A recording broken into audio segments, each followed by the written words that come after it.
class. How are you? I hope you are doing well at your home. Okay. So, what we will do, we will continue our chapter and we were reading the first chapter. What was the name of the first chapter? Life and Survival of Plants. Yesterday, what we have learned? We have learned about terrestrial plants. Okay. And today we will learn about aquatic plants and their types. Aquatic plants are of three types, that is floating plants, fixed plants and underwater plants. So we will discuss about aquatic plants today.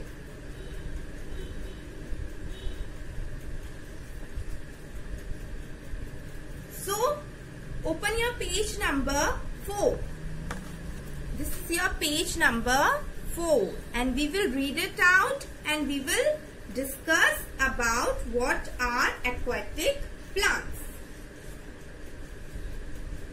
Children, as you know, aquatic plant. Children, as you know, aquatic plant. Aquatic means water.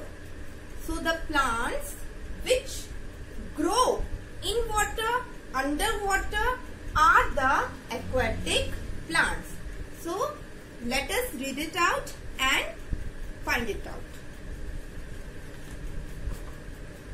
Plants that live and grow in water are called aquatic plants. Understood? The plants which grow in water are known as aquatic plants. Aquatic plants grow in ponds, lakes, rivers, streams and oceans. Okay. There are three types of aquatic plants. As I told you, there are three types of aquatic plants. They are floating plants, fixed plants and underwater plants. Now, let us see what are floating plants, what are fixed plants and what are underwater plants. Floating plants float freely in water. To float easily on water, these plants have the following adaptive feature. Yesterday I have discussed what is adaptation. जो भी characteristic feature एक living thing को चाहिए होता है उस particular area में रहने के लिए उसको बोलते हैं हम adaptation. और हर particular area में रहने के लिए हमें एक पर्टिकुलर अडेप्टिव फीचर हमारे पास होना चाहिए, तभी हम उस पर्टिकुलर एरिया में सरवाइव कर सकते हैं. So what they are saying कि floating plants, as you know the word floating, float means तैरना. ओके, तो फ्लोटिंग प्लांट्स क्या होंगे? जो वाटर के सरफेस के ऊपर तैरते हुए दिखाई देते हैं हमें, है ना, वो प्लांट्स क्या होते हैं? Floating plants. तो उनके क्या फीचर्स होते हैं कि वो वाटर के ऊपर सरफेस पर तैरते रहते हैं? First feature is they have small and light bodies that can float. As you know कि वाटर के ऊपर फ्लोट करने के लिए जो बॉडी होनी चाहिए वो कैसी होनी चाहिए? लाइट होनी चाहिए. फॉर एग्जाम्पल, अगर हम वुड लें और स्टोन लें तो वुड को अगर हम वाटर पे रखेंगे तो वुड क्या करेगी? वाटर पे फ्लोट करेगी, क्योंकि वुड क्या है? हल्की है. लेकिन अगर हम स्टोन डालेंगे तो वो क्या हो जाएगा? वाटर के अंदर चला जाएगा, वो उसके ऊपर फ्लोट नहीं करेगा. तो पहला अडेप्टिव फीचर क्या है कि फ्लोटिंग के लिए जो प्लांट्स की बॉडी होनी चाहिए वो कैसी होनी चाहिए? Light. Examples are Wolffia and duckweed. Okay, some plants have spongy and air-filled stems. This makes them light enough to float easily. और वो light क्यों वो float easily कैसे कर पाते हैं? Just because they have spongy and air-filled stems. For example, water honey. Now, second plants are fixed plants. Understood? Floating plants, fixed plants. These plants have roots that are fixed to the bottom of the ponds, but most of their vegetation is above water.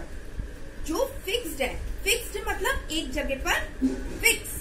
तो fixed plants कैसे होते हैं कि उनकी जो roots होती हैं वो वाटर के अंदर कैसी होती हैं, फिक्स्ड होती हैं, पॉन्ड के अंदर वो फिक्स्ड रहती हैं, और उनका जो वेजिटेशन मतलब ग्रोथ वो कहाँ रहेगी, वाटर के ऊपर रहेगी। They have long, hollow, flexible stems with broad and flat leaves that float on the surface of the water.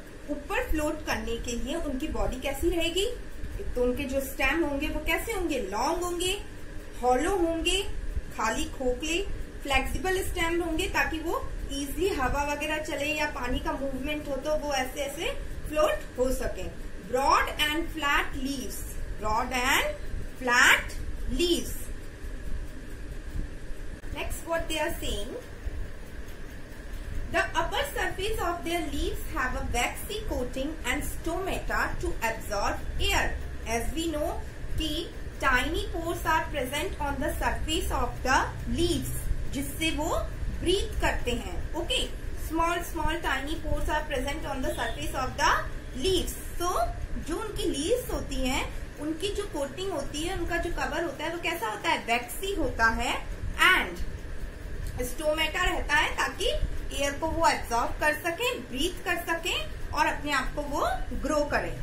For example lotus and water lily are the examples of such plants. Lotus का plant आपने देखा है ना, see the plant of lotus here. Okay, इसकी जो leaves होती हैं वो कैसी होती हैं, ब्रॉड सी होती हैं, और जैसे ही उन पे पानी की बूंदें या कुछ गिरती हैं तो वो कैसे बॉल्स टाइप बन जाती है। क्यों बन जाती है, क्योंकि वैक्सी कोटिंग होती है उसके ऊपर और टाइनी प्रेजेंट पोर्स होते हैं उसके ऊपर जिससे वो ब्रीथ कर सकते हैं। Okay, so these are the qualities of fixed plant. Now comes to under water plant. These plants remain completely submerged in water. Under water मतलब water के under, down।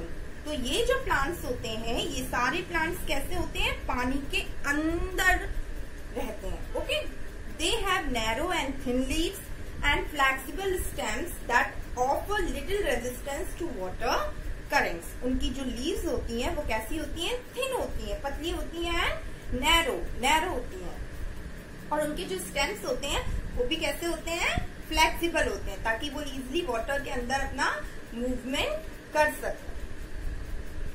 They breathe through their body surface and do not have stomata.